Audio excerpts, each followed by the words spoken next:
to another episode of Learn from People Who Lived It. Hi there, it's Matthew Blades, and I help organizations communicate in a way that cuts through. And this show is all about what happens when life becomes the teacher, thus its title, Learn from People Who Lived It. This week, we've had this great theme of hope and trust on our show. It started off on Tuesday when Courtney was talking about, I've kind of let go of the word hope from my vocabulary. And then on Wednesday, Dr. Dave said something really powerful that got Jill's attention, this idea that hope is a Hail Mary. And I thought it would be really beneficial today to bring Jill McMahon in. There she is, the author of Bulletproof, to talk about hope's role in grief. And I don't know what you've been thinking the last couple of days, but I've been challenging myself a little bit about what is hope and what is trust. And I said something yesterday, Jill, that feels true for me. Hope feels like it brings a little bit of anxiety because it's more of a what if. Trust feels a little bit more settling, and it feels like I'm going to be okay. And as somebody who has done the grief dance more times than I care to, hope is nice, but trusting that I'm going to be okay feels different. So, I mean, you and I are here to jam on this today. I don't know all the way where you stand on it, but, welcome to the show. Welcome to Guns and Grief. Where do you stand on this? What is hope's role in grief? Oh, my friend. I am so glad to see you today. And this is going to be interesting and a little different because I have been listening back to what, the interviews that you were holding earlier this week. And I have a little bit of a different stance. Good. On what's going on. I'm going to take this out because I'm getting a little bit of feedback. Okay. I love everything that Courtney said. She lights up the room with her positivity and her reframing. And then I was really kind of sucked into your episode with Dr. Dave yesterday. And he said something that I wrote down immediately. I was doing my morning routine. I was doing my sunrise. I was in the ice bath. I was listening to that episode. And I heard him say, hope is a Hail Mary pass for some people. Or they look at it. So I stopped what I was doing and I typed it in my phone and I thought, okay, for some people.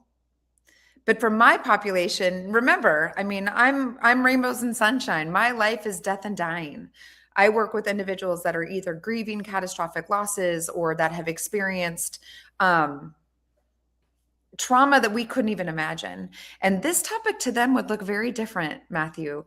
Meaning, if I walked into a session or a conversation with them and I asked them to have hope, or I asked them to trust me, that door would be shut instantly, my friend. They would say, oh, okay, so she's not safe. She's not hearing me, right? So it is interesting. It's been such a great, I really think, rich week of conversation around hope. But there are certain populations. And hose. We've been talking a lot about hose too. Well, I'm going to pivot from the hose and we're going to stick on Fair the enough. hose. Fair enough. Suit yourself. It takes on a different meaning to a different population, right? Well, of course it does, right? It depends on what lane you're in, and then the words. And look, I think a lot of us get hung up on words and what do they mean. And you get on the internet now, and people are like, I don't like the word authenticity, or I hate using this. It's like you're getting hung up on the wrong things here. 100%. 100%. Hope tends to be, and trust, they're universal terms, though, and we've all understood the meaning. But I will say that when trauma is experienced, it shatters your core beliefs of that safety and trust in the future. So hope, not even the term, Matthew, I love that you just brought up, like, we're all squabbling over terms anymore. The concept or idea of hope for somebody who's just experienced one loss, two loss, a whole host of losses, can feel really foreign.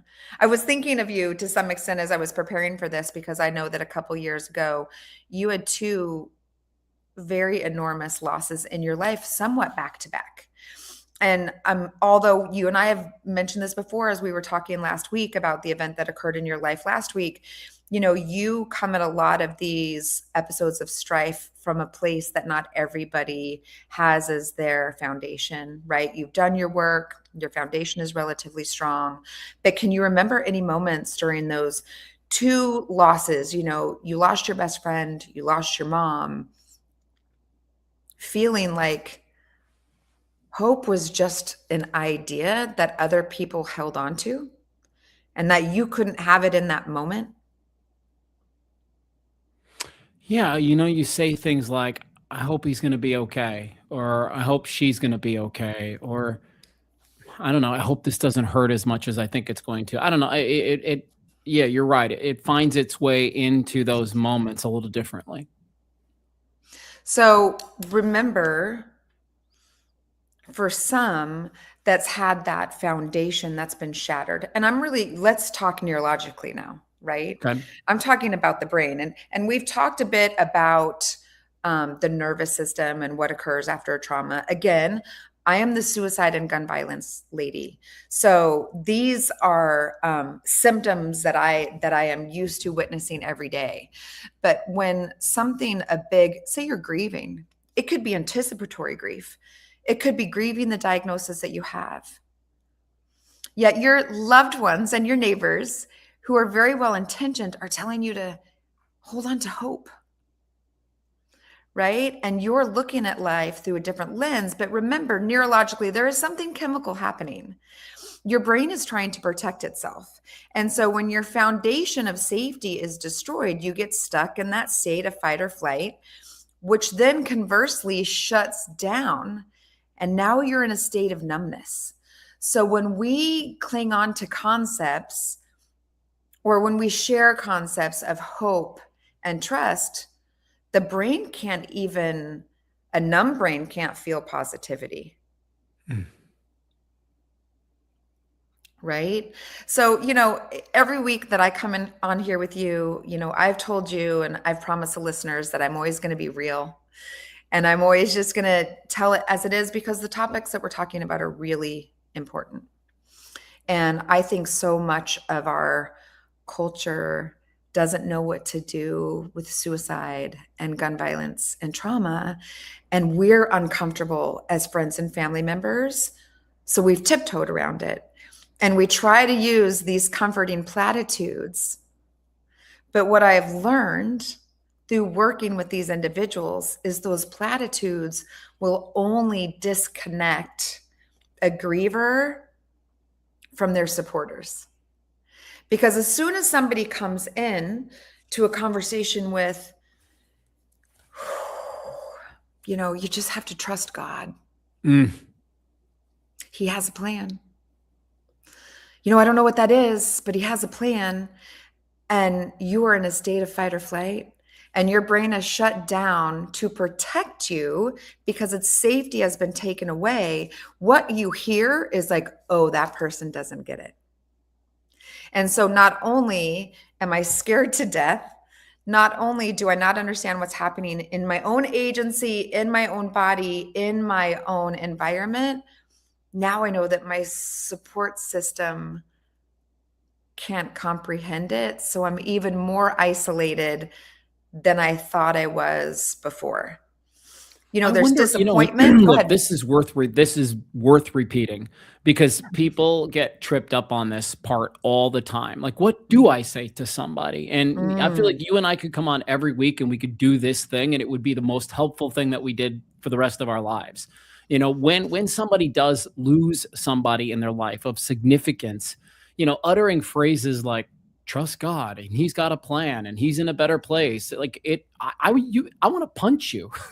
Like it is the least helpful words that you could possibly utter. I would rather you say nothing than give me that garbage. And so I wonder from your vantage point, and look, like I said, I know we've talked about this before, and so I'm asking you to repeat yourself, but what is helpful language? What is hopeful language that we could use with people when they've experienced grief?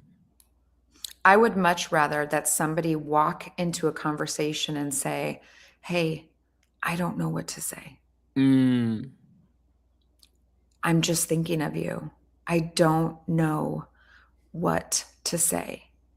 The flip side of that, my friend, is that I have had grievers, many, many grievers, that have had an individual walk up to them and say, "But thank God you have another child. Oh my What a gosh. blessing." The most outrageous one I've ever heard is, I worked for a long time with a mother whom had lost her son to suicide. And after about 6 months, one of her neighbors met her at the mailbox one day, and they got their keys out, they were getting their mail out, and this little old lady looked at her and said, "I know how you feel. I just recently lost my dog. I get it." Right? And look, And like, so, we and we know what spent, she's trying to do in that moment. She's of trying to course, connect. She's trying to, yes, like, say, I see you, I hear yes. you. I understand what people are trying to do. It's just that, like, it's like playing darts with your eyes closed. Like, they throw it and it goes so far away from the target. So So let's go back to my recommendation from a minute ago. yeah. I'd rather you walk into a conversation and say, "I love you and I care about you and I just don't know what to say right now, but I'm here." Yeah. And as you and I have discussed before several times, it speaks more volumes to just show up than to say anything. So I have kind of a rule of thumb in my own head. When I'm sending an email or when I'm about to engage in a difficult conversation, if I have to stop and think twice, "Ooh, is this the right thing to say? I'm not sure how it's going to be perceived." That is my own barometer's way of saying, "Don't say it." So as I'm typing an email and I'm like, doodle, it all makes perfect sense to me. I don't know. I wonder how that sentence is going to be received. That is my sign to delete the sentence. So if you doubt it, trust Delete it. it, delete it, right? Yeah. And then you just go back to, "I don't know what to say, but I'm here. I love you." So it is interesting. I was having a conversation with another friend this week. There's a lot of upheaval and a lot of people are hurting, and there are a couple of friends in my life that are fairly ill, and we're all a little scared, and we're all on pins and needles. And people keep calling me saying, "What can I do? What can I do? Should we do this? I think we should plan this big party, and I think we should start a GoFundMe, and I think we should, and I think we should." And I just pause and say, "Okay, that's discomfort. Like, why do you want to do that? Is that because out of love you feel the need to help in any way that you can because we feel out of control, Mm. right? Or is it because you think that's in the best interest of the individual that we're trying to support?" So am I I hearing say you it in a right? way that's go ahead. Is it like asking yourself, is this for me or is this for them? Is this Both. for me? Because, like, look, if I'm doing something, Yeah. then I feel better about myself, that I'm like, I'm doing something. I'm the good friend. I'm doing something. But potentially the thing you're doing is making it worse. Or maybe it's not making it worse. That's not totally fair, because I think people are coming from a good place, but it's not helping. Yes. So I think that is the case in some cases, Matthew. I also think in other cases, when we care deeply about somebody and they get news that we know is going to be difficult, we just want to help in any way we can. And not taking action for some people is just too uncomfortable.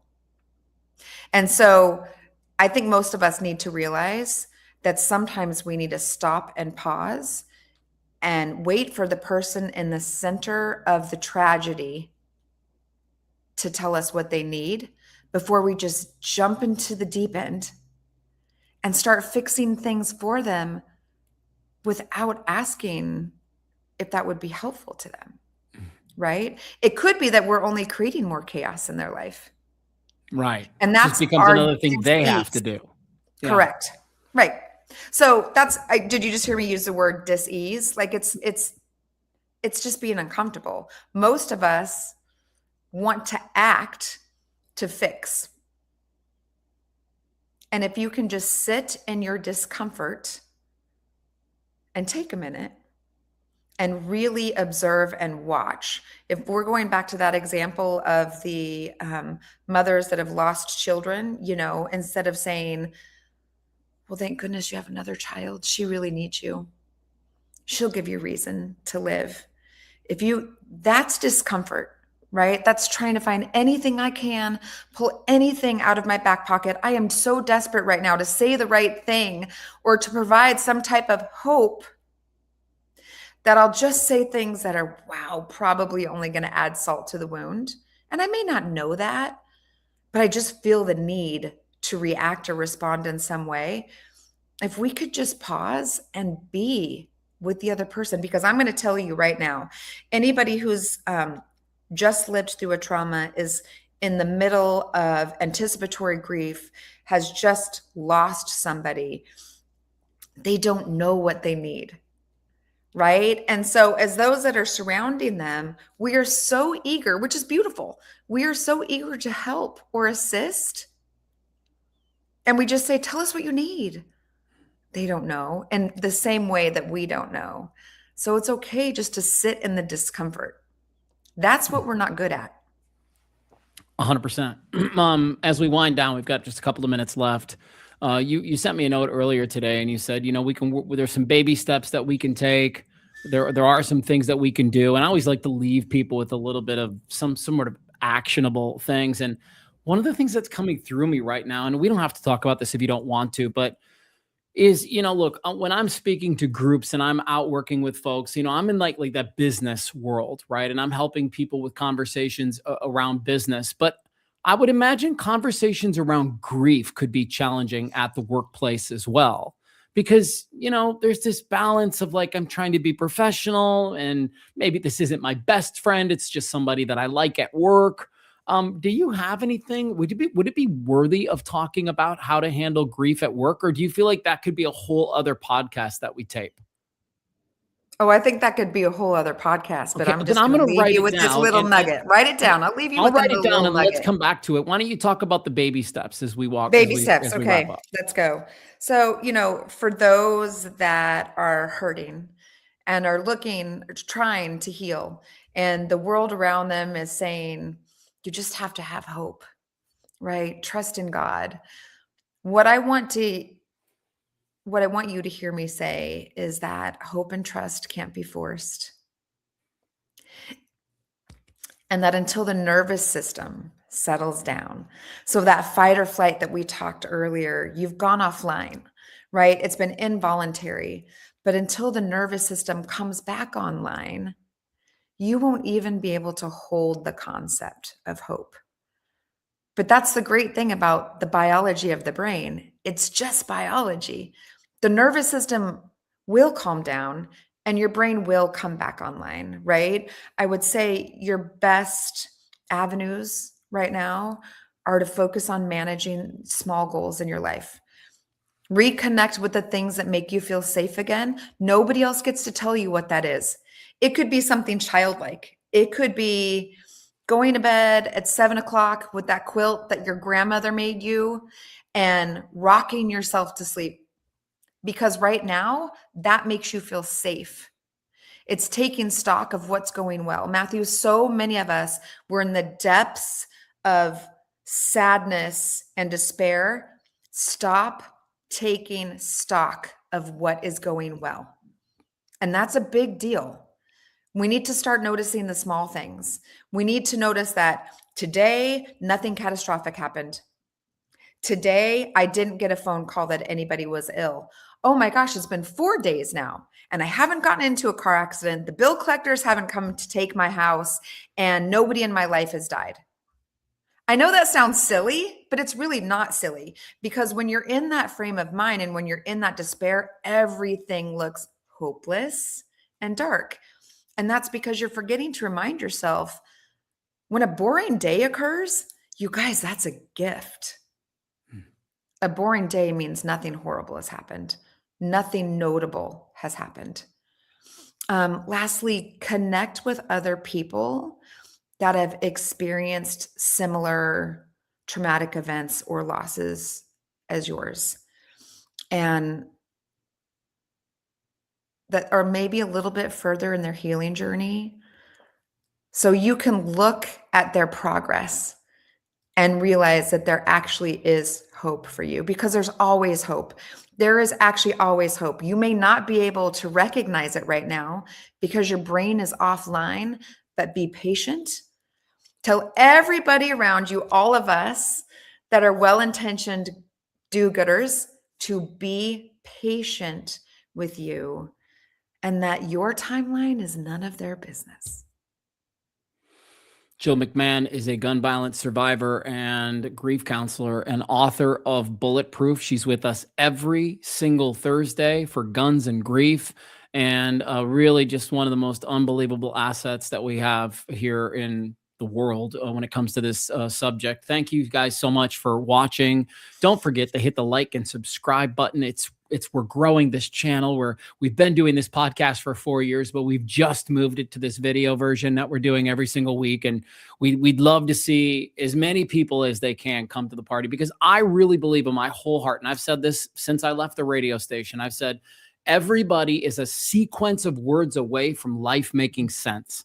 Somebody will say something on this show Monday through Friday that will help turn a light on for you, that will help you feel less alone, that will help you feel like you can hope again and trust again. Like, something will be said that's gonna help you in your journey. And that's our goal. That's my motivation to bring this show to you guys every single week. So Jill, thank you so much as always for being with us. I really appreciate your, just the way you bring it to the party. It's just, you have a good way about you. And so thank you.